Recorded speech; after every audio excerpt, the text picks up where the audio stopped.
female directors. You just have to look at the numbers, which come out every year. Between last year and this year in the United States, it went down.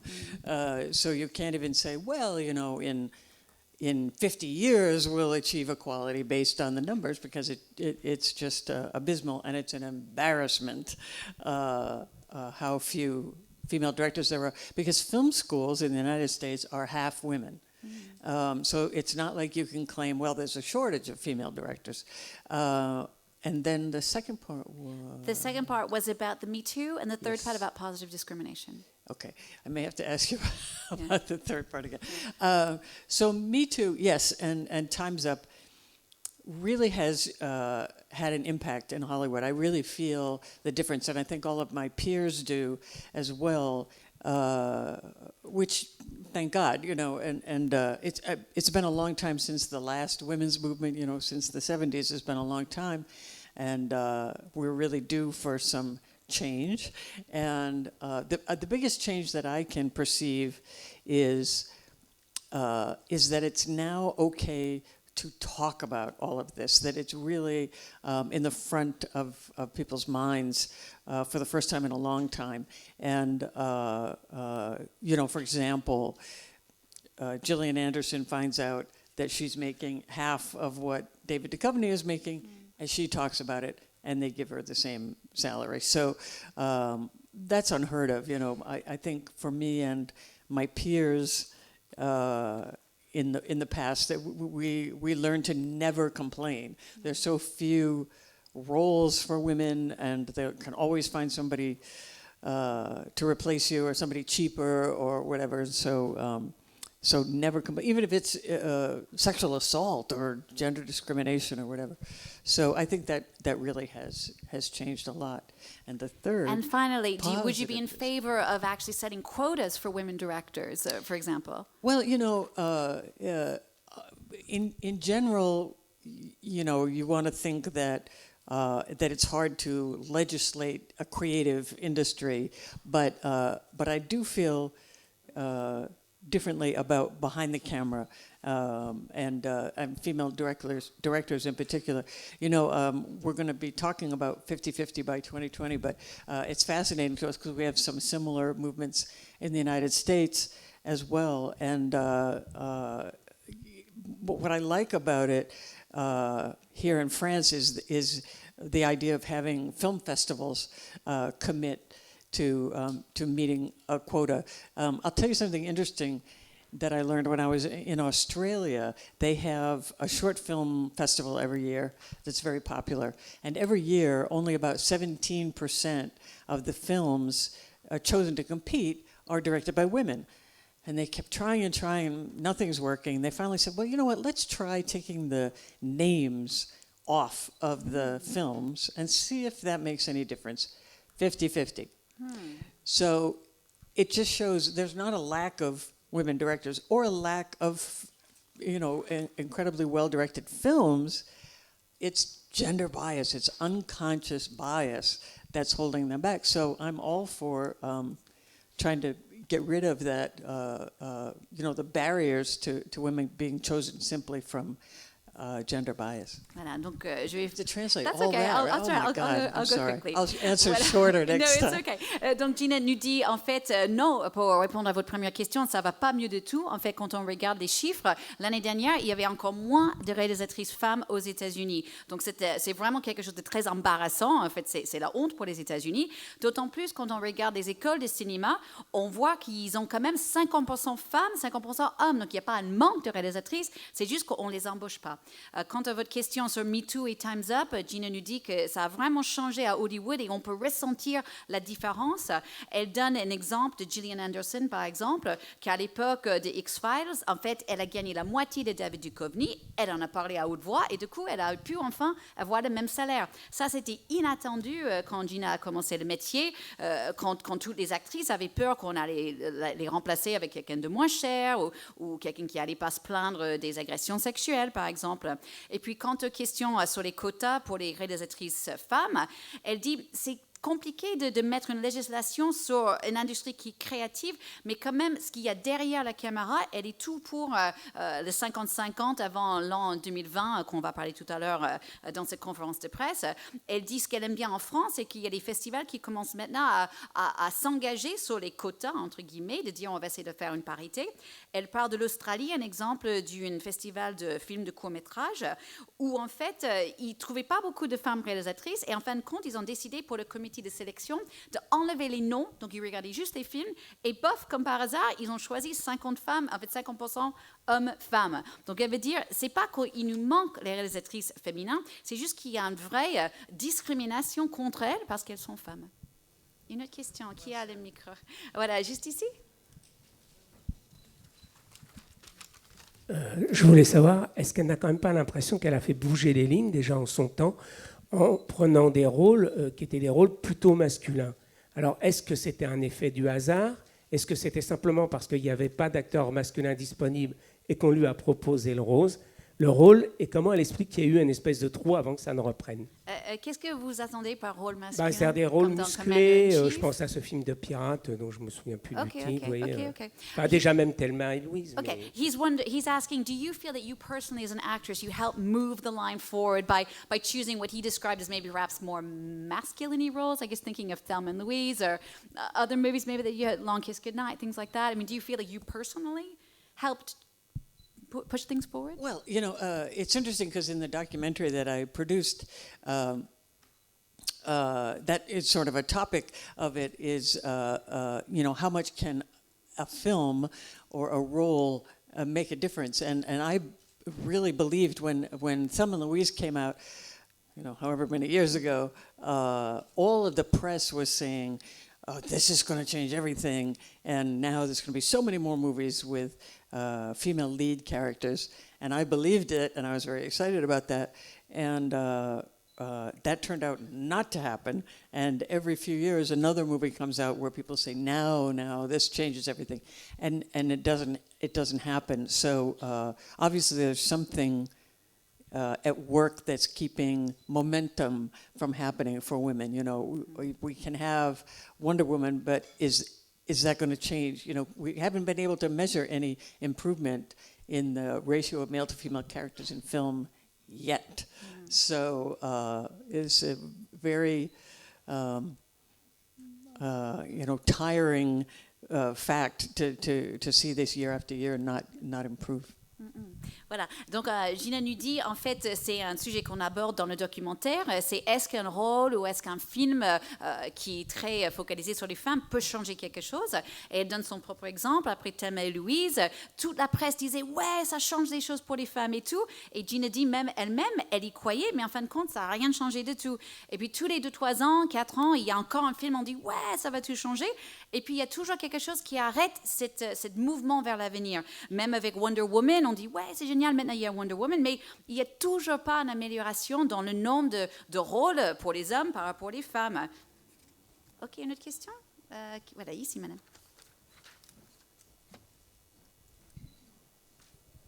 Alors, moi, je viens de l'Europe du Sud-Est, d'ex-Yougoslavie, et j'aimerais bien savoir,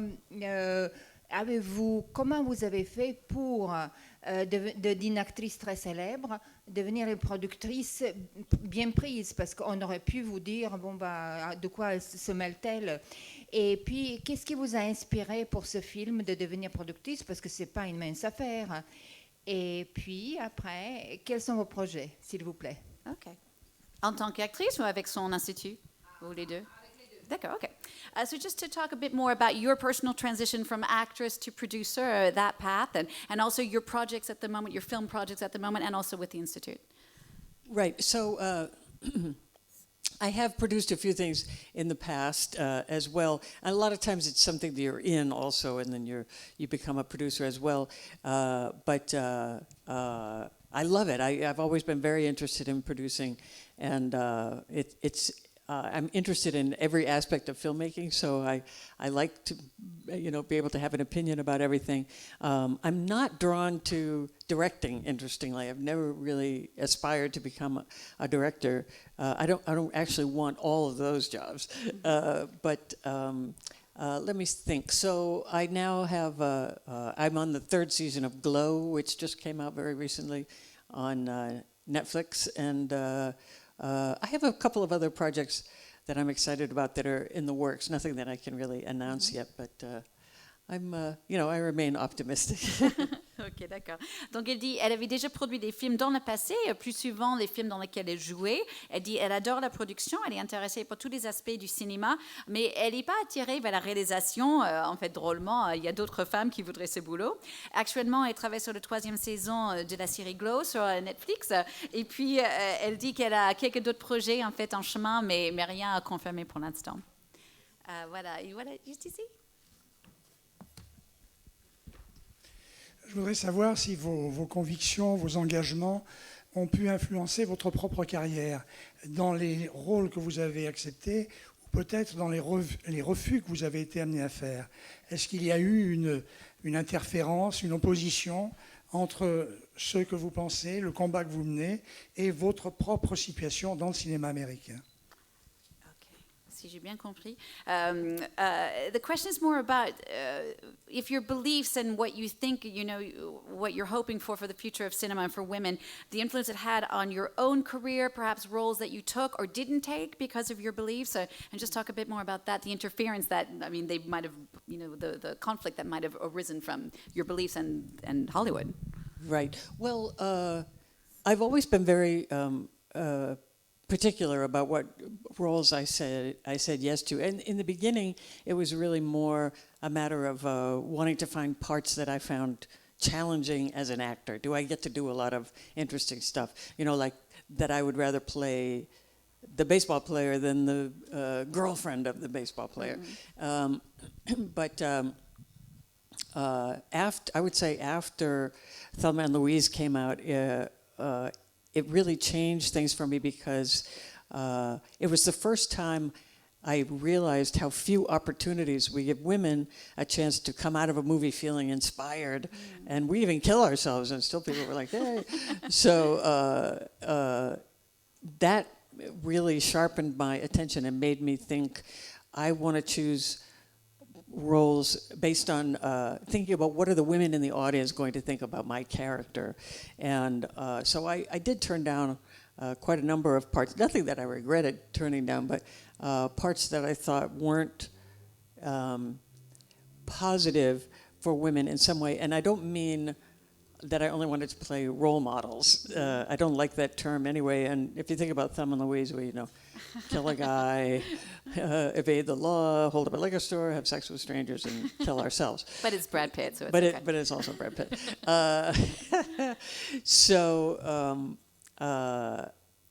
But it's definitely had an impact on what I've said yes to and what I've said no to.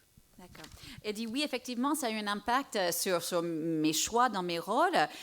Dès le début, quand j'ai commencé ma carrière, j'ai essayé de trouver les rôles qui pourraient être un challenge pour moi en tant qu'actrice. C'est pour ça que j'ai choisi d'être une joueuse de baseball au lieu du copine du joueur de baseball, par exemple. Mais c'était après Thelma et Louise où je sentais vraiment que les choses ont changé. Pour la première fois, je me suis rendu compte comment il y avait très peu de rôles où les spectatrices au cinéma pouvaient sortir de la salle en se sentant bien inspirées. Elle parle de Thelma et Louise, où en fin de compte, ils se sont suicidés, et encore les femmes disaient « Ouais, Thelma et Louise ». Donc, elle a essayé de choisir les rôles où vraiment les femmes qui étaient dans la salle pourraient dire « oui ». Et donc, ça veut dire que parfois, elle a refusé certains rôles, pas parce qu'ils n'étaient pas des role models, elle dit qu'elle n'aime pas trop ce mot d'être un modèle pour les autres, parce qu'encore une fois, Thelma et Louise, ils ont couché avec n'importe qui, ils se sont tués, ils ont fait des cambriolages, mais plutôt juste des rôles qui pourraient inspirer les femmes qui étaient dans la salle. Voilà, juste ici.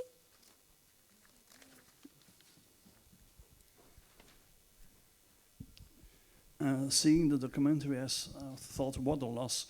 A lot of women who didn't get to make as much movie as they could have. I just realized you were speaking English. Yeah, okay. Okay, start over. I start over.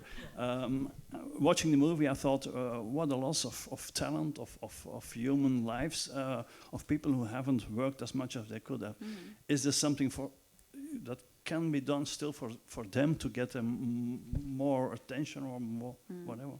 La question était un peu sur le talent gâché depuis des années qu'on voit dans le documentaire des réalisatrices qui n'ont pas pu faire le boulot qu'elles voulaient. Est-ce qu'il y a encore de l'espoir pour elles?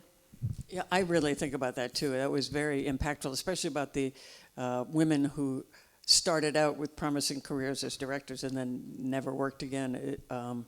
It's incredibly dispiriting and unfortunate. And you know, you can actually think about this in terms of all sectors of society. What kind of talent are we missing out on? And even, you know, very far into the past, what composers and artists and people have we missed forever out on their talents because they were discriminated against for being women. So it is all very dispiriting, but you know, we have to remain optimistic. Obviously, change does happen sometimes. It usually happens in fits and starts, but I feel still optimistic that we will see dramatic change. Okay, I'll say that the area of the entertainment industry where I think we will see the quickest and biggest change is children's on-screen representations, and this is the area that I'm focusing on. But it's the easiest thing to change. First of all, because the next program or movie somebody makes can be gender balanced. You can go from horrible imbalance directly to 50-50 without any intermediate steps. And also, the people who make entertainment for children do it because they love kids. And so once they learn how poorly they're doing by women and girls and leaving out so many female characters, they immediately want to do better. And so we actually are seeing the needle move there, where it's immovable in pretty much every other aspect of filmmaking. Okay. Voilà. Donc, Geena dit, oui, je pense souvent de ça. Il y avait beaucoup de réalisatrices qui ont commencé avec des bonnes carrières et en fin de compte, elles ont fait un film, elles n'ont jamais travaillé encore. Et ça, c'est vrai dans toute la société, je dirais. Et je pense souvent à ce qu'on a loupé dans le passé, les compositeurs, etc., qui n'ont jamais pu exploiter leur talent parce qu'ils étaient discriminés. Donc, effectivement, ça me déçoit, mais je trouve qu'il faut rester optimiste, il faut espérer qu'il y a du changement. Et là où je suis le plus optimiste, et je sais qu'on peut voir les changements, et on le voit déjà, c'est avec tout ce qui est média pour les enfants. Parce que ça, c'est assez facile à changer et on le voit déjà. Parce que dès qu'on dit à ceux qui font des dessins animés ou des films pour les enfants, dès qu'on leur explique, on leur montre les chiffres qui montrent qu'il y a beaucoup moins de représentation des personnages féminines que masculines, tout de suite, ces gens, ils veulent changer. Parce qu'à la base, ce qu'ils veulent faire, c'est ils aiment les enfants. C'est pour ça qu'ils travaillent dans le média pour les enfants. Et à partir du moment où ils voient qu'il y a un problème, tout de suite, ils le changent. Donc ça, c'est plutôt intéressant de voir comment on peut bouger vite, au moins pour les enfants. Dans le reste de l'industrie, pour l'instant, ça ne bouge pas beaucoup, malheureusement. Et maintenant, on va appeler Sandrine Brouwer. We're going to call Sandrine on now. Sandrine, est-ce que vous êtes là? Voilà, donc je vous présente Sandrine Brouwer. Sandrine va s'asseoir là. Donc, Sandrine est une productrice indépendante. Elle fait partie du collectif 50-50. So Sandrine is with the 50-50 collective. She speaks great English. I'm going to have her speak in French just to explain to people what she does first, if that's okay. Donc, Sandrine, expliquez un peu plus ce qu'on fait en France. Où est-ce qu'on est en France, cette situation? Avec le micro, s'il vous plaît. Bonjour. Alors, peut-être qu'en France, vous avez déjà entendu de pas mal d'initiatives qui existent. Mais c'est vrai qu'on a bénéficié, d'abord tout ce dont on va parler, il s'agit de beaucoup de sororité. Il y a beaucoup de fraternité et de sororité qui ont permis l'action, notamment peut-être aussi le travail de Geena Davis. Quand il y a eu l'affaire Weinstein, dont tout le monde a entendu parler, nous, dans le cinéma, on s'est posé la question en France de savoir ce qu'on pouvait faire, nous, dans notre métier, dans notre environnement immédiat, sachant que notre métier est un peu particulier puisqu'on fabrique des images, on raconte des histoires. Donc la question, c'était comment on raconte ces histoires, quelles histoires on raconte, c'est-à-dire qu'est-ce qu'on met devant la caméra et qu'est-ce qu'on met derrière la caméra. Et du coup, on s'est mis à réfléchir sur un certain nombre de propositions. Et pour pouvoir faire des propositions, il nous fallait un constat. Il nous fallait des constats très clairs. Donc la première bataille qu'on a menée, ça va vous paraître tout à fait terne, c'était la bataille des chiffres. Les chiffres sont la première étape pour savoir de quoi on parle. Et par exemple, c'est vrai que j'ai entendu Geena Davis dire que dans les écoles de cinéma aux États-Unis, il y a autant de garçons que de filles qui sont dans les écoles. Scoop, en France, c'est pareil. Il y a même plus de filles, je pense, que les garçons. En revanche, en réalisation, c'est vrai dans tous les métiers, mais on va parler des réalisateurs parce que c'est le rôle le plus visible. Les réalisateurs, en France, il y a 24% des films produits chaque année qui sont réalisés par des femmes. Donc, la même quantité de filles. Yeah, 24, I know. See, that's the problem. Exactement. Mais c'est un vrai problème, tu n'as dit qu'elle trouve que c'est fabuleux 24%, alors que pour Sandrine, c'est que 24%. Non. On est très heureux d'être à 24% parce qu'en Italie, I think it's 14% or 10%, and Spain is 14%, for instance. So we know we're not in such a bad place as they are. But still, where are the other 26%? Where did we fail? Et c'est là que ça rejoint aussi le travail de Geena Davis, c'est qu'on s'est dit que dans notre façon de faire nos métiers, il fallait non pas se décider sur des quotas, puisqu'on est sur un élan créatif, on est à la fois dans la libre entreprise, donc entre l'art et la libre entreprise, on n'a pas du tout pensé que les quotas étaient une solution. En revanche, on a cherché à comprendre pourquoi moins de filles osaient prendre la parole, moins de filles osaient peut-être imposer ou proposer leurs histoires, et pourquoi les investissements peut-être aussi les suivaient moins. Et donc, les chiffres, les études nous ont permis d'identifier un certain nombre d'endroits, de freins. Et maintenant, ce qu'on fait petit à petit, mais comme, je ne sais pas si vous connaissez la légende du petit colibri de Pierre Rabhi, voilà, donc comme le colibri de Pierre Rabhi, on essaye d'apporter une petite goutte d'eau partout où on a l'impression qu'il y a un petit blocage. Donc on a commencé par une prise de conscience, avec peut-être la photo que vous avez vue à Cannes, qui était un moment de grande sororité, avec des filles, des mouvements qui viennent de tous les pays du monde qui étaient présents à Cannes. On a monté les marches avec 82 femmes qui étaient un symbole, et c'était un pur symbole pour se mettre ensemble à réfléchir à ce moment-là. 82 femmes, c'est le nombre de femmes qui ont été invitées en compétition officielle depuis le début du Festival de Cannes, en face de 1000 hommes. Voilà. Donc 1000 hommes, 82 femmes, on s'est dit que c'était un chiffre intéressant. Et à partir de ce moment-là, on a regroupé beaucoup de monde dans le métier et on a créé énormément de réflexions, de prise de conscience. Et à partir de ce moment-là, on a demandé aussi aux festivals, qui sont des endroits importants de visibilité des films, de réfléchir à leur façon de travailler. Le Festival de Cannes, vous savez qu'il y a 4 sélections au Festival de Cannes, on leur a proposé de réfléchir aux conditions dans lesquelles ils fabriquent de la visibilité et ils fabriquent un peu l'image avec laquelle on se dit « Ah, c'est ça, les représentations du monde qui sont importantes ». Super. Vous avez des questions pour Sandrine? Or Geena, do you perhaps have a question for Sandrine about the situation in France? Ou vous? Well, first of all, I was really shocked when you said how many. For some reason, I assumed it would be the same abysmal numbers as us. So you're not quite as abysmal. Voilà. Donc elle dit déjà c'est très bien en France, on est beaucoup mieux qu'aux États-Unis. Hein.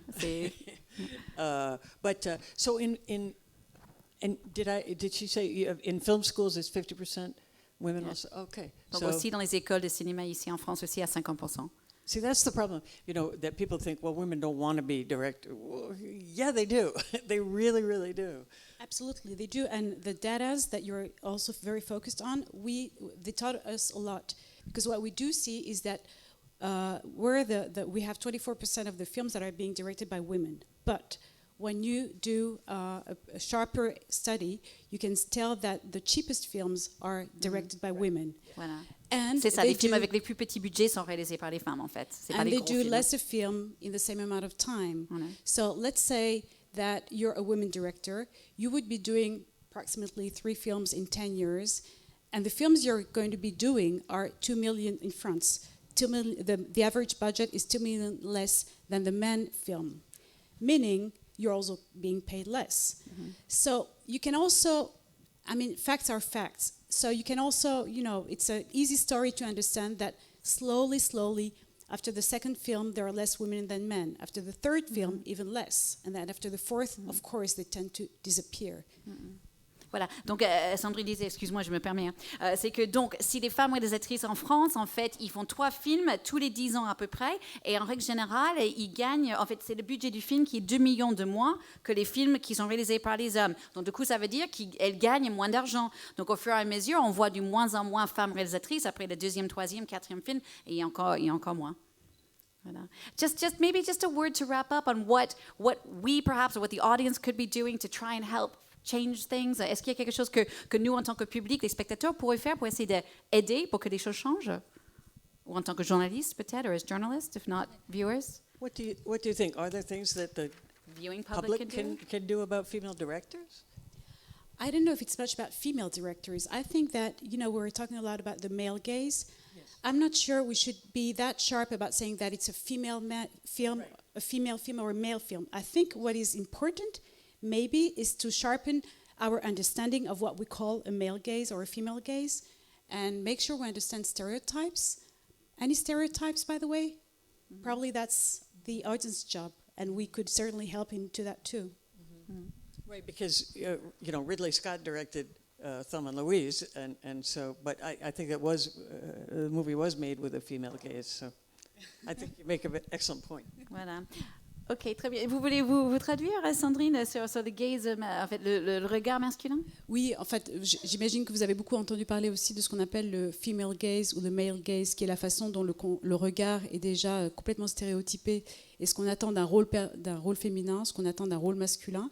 Et cette attente vient fabriquer quelque part vient orienter les choix. Et c'est ça qui a dicté les mesures qu'on a proposées pour les festivals. Et en réalité, c'est surtout une attention aux stéréotypes qu'il faut avoir. C'est-à-dire que si on est conscient que dans la société, on tend à favoriser un certain regard, une certaine attente sur ce que doivent représenter les femmes, de quoi doivent avoir l'air les femmes ou de quoi doivent avoir l'air les hommes, si on est conscient de ces stéréotypes, alors peut-être qu'on peut aussi un tout petit peu les dépasser et être un peu plus fair. Voilà. Et Geena souligne, en fait, bien sûr, n'oubliez pas, c'était Ridley Scott, un homme qui avait réalisé Thelma et Louise. Je suis désolée, c'est tout le temps qu'on a pour cette conférence de presse. Thank you so much to both of you. Merci beaucoup.